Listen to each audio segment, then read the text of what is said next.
2010 میں پاکستان میں ایک بڑا زبردست سیلاب آیا تھا. KPK سے لے کے پنجاب اور سندھ ہر جگہ اس نے بہت تباہی پھیلائی.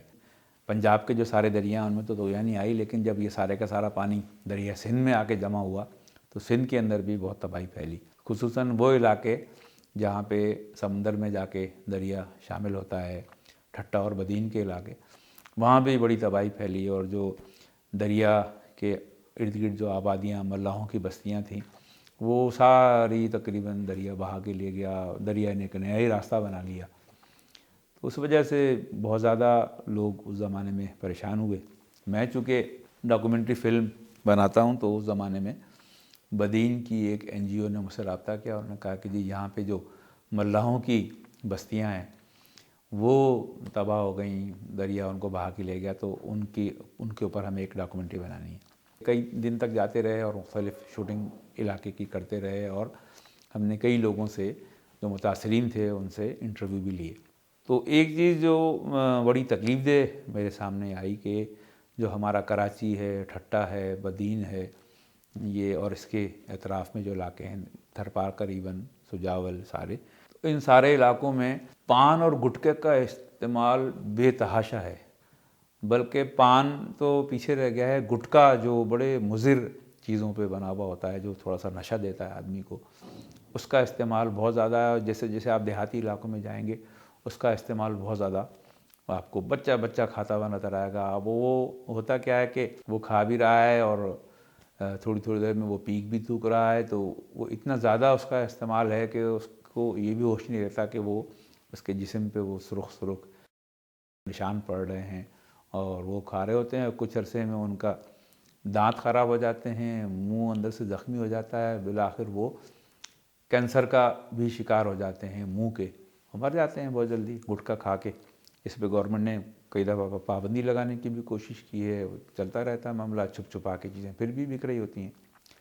تو وہ جو ملاحوں کی بستیاں تھیں وہ بھی بیچارے وہ اس نشے کی لت میں تھے. بلکہ کچھ لوگوں سے میں نے پوچھا بھی کہ بھائی آپ کیوں یہ کرتے ہیں نشہ؟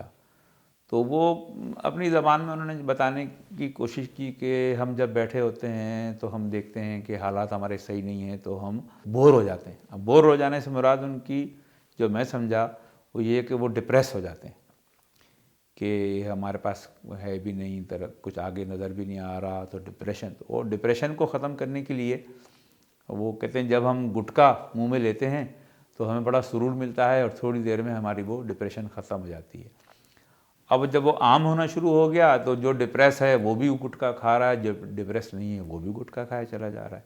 ہر جگہ آپ کو جو ہے نا لوگوں کے جسم پہ لال لال نشان پڑے ہوئے ہیں، منہ چل رہا ہے، لال ہو رہا ہے منہ اندر سے، کالے کالے دانت ہو رہے ہیں براؤن کلر کے.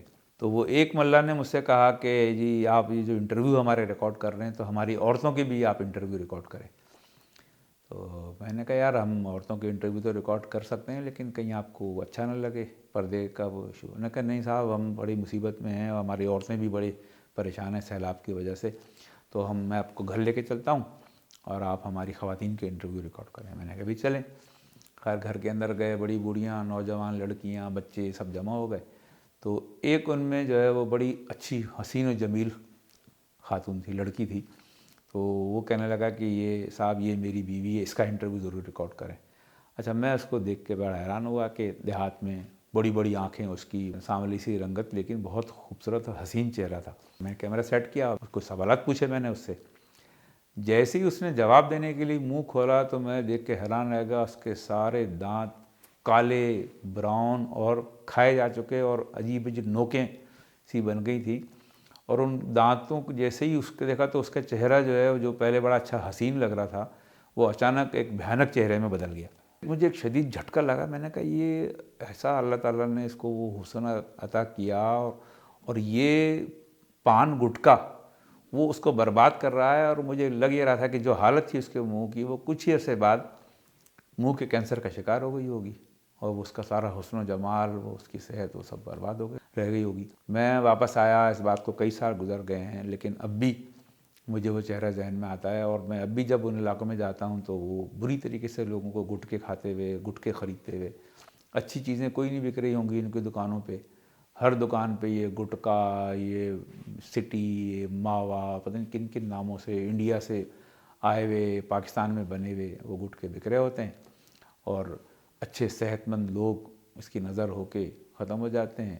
نہ دنیا کے اندر انہوں نے کوئی راحت دیکھی، نہ آگے ان کا پتہ ہے کہ وہ کس حال کے اندر گئے۔ تو خدا کے واسطے ان چیزوں سے باہر نکلیں۔ اللہ تعالیٰ نے انسان کو اشرف المخلوقات پیدا کیا ہے، خواہ ڈپریس نہ ہوں۔ ڈپریشن ختم کرنے کے لیے جو اچھے راستے ہیں ان پر چلیں، اور اس گٹکے کی بیماری سے کم از کم بچیں۔ اور حکومت سے بھی درخواست ہے کہ انتہائی کوشش کر کے اس گٹکے کی لعنت کا کسی طریقے سے خاتمہ کیا جائے۔